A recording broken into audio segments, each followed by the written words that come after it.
Hello guys.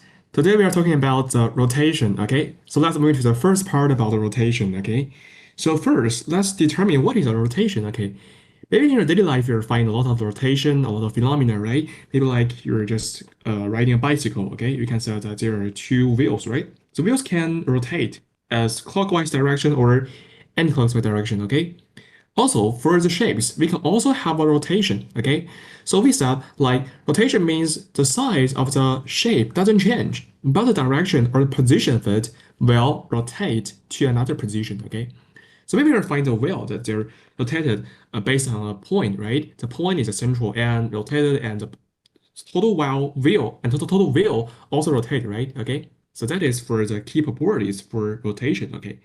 So we can say that there are three elements of rotation. First is the central of rotation. Like in the coordinate, we can say it's a point, like 0, 0 here and 2, -1 here, okay? And also for angle of rotation, like how many angles will it rotate? Like a 90 degree, we said is a quarter turn, or 180 degree, a half turn, or 270 degree, okay? That is the angle of rotation. And also we have the direction because we have a rotation, so we have to consider whether it's clockwise or anti-clockwise, okay? So here is a counterclockwise direction, okay? So that there is the elements of rotations right here, okay? And how to perform your rotation, like here, because in our examination, most of the time you have to just based on one point, that is enough. And then you find a point after rotation, and then find another point after rotation, and then find the third point after rotation, and then just draw all the point together to form the original shape, okay? So maybe my words is sometimes a little bit harder for you, but don't worry about this. Let's move into an example, okay? Like here, you can find that there's a blue triangle and a red triangle, okay? You can find here. So you can say, oh, maybe here that the blue triangle that there's from the blue it and then rotate it from a anti-clockwise direction, okay? Then to the red triangle, okay? So maybe you can just first choosing this point and you can find this 0, 0, right? So maybe it's the point A, after rotating, you can just try to draw a line between A and O, okay? And after it just rotated, you can find this is 90 degree and this is the same length for the original length, okay? That is O A dot, okay?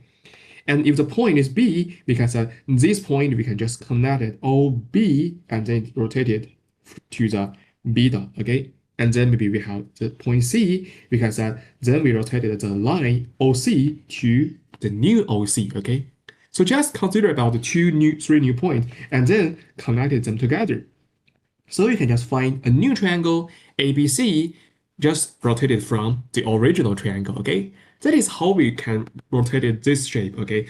So every time, please don't rotate it for a total shape. It's very hard for us to imagine that. But if you just rotate it for one point, it can be very simplified, okay? So that is for this problem.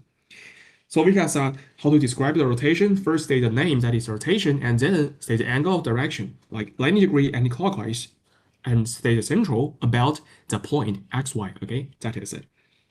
And here's some deliberate practice for you. If you want to try yourself, you can first pause the video and then do yourself.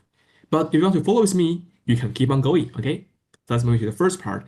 Like here is at a point P25 is rotated 90 degree clockwise about the original 0, 0, okay?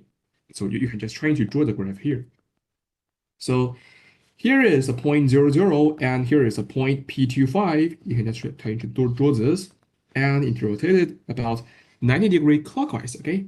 So you can say here is for clockwise direction, okay? So you can just try to draw this as this way, okay? So, oh, sorry, this is anti-clockwise. Sorry for that, okay? This is for anti-clockwise. In fact, it's this direction. So it's here, that is a new P, right? So we can say that the new P's coordinate, you can just try to draw the exact point here because we knew this line equals to this line equals to 2, right? And this height equals to this length equals to 5, right? So the new P's coordinate is 5, and because it's below the x-axis, it's -2, right? So here, because the new point is P 5 -2, okay? And for the second problem is that describe the differences between a 90 degree clockwise rotation and a 270 anti-clockwise rotation, right? You can find here 90 degree plus 270 degree equals to 360 degree, right? That means a total angle right here. So we can say here, we can just try to make an example right here.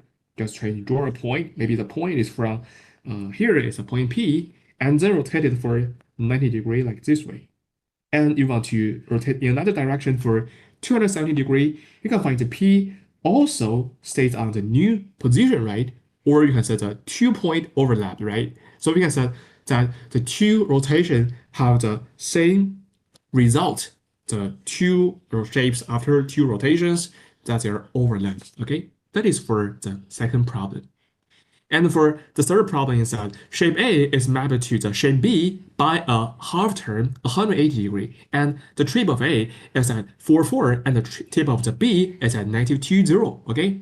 So you want to set coordinates by coordinate of the central rotation, okay? So you can first try to draw the 2 points, okay?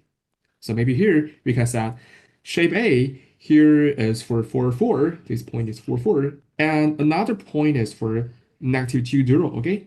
Here's -20. Because you can find here, it just have a half turn. So we can say the central of the point must be the central here, and there must be in the same lines, right? Because here you can find that is 180 degree, right? For this. So the problem just switched into how to find the midpoint of the point A and point B, right? Okay, they have the same distance.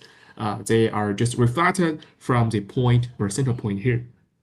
So we have already learned about how to find the midpoint, right? That we can set here is 4 plus -2 over 2, and here is for 4 plus 0 over 2, right?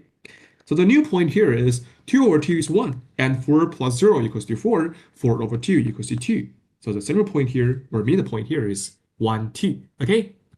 So that's what is our lesson. I hope you can understanding about how to find the rotation and how to describe it and how to find the midpoint or how to find the center point, okay? That's very important for us in the test, okay? Maybe next lesson, we're just doing some further research together in it, okay? So see you next time. Bye.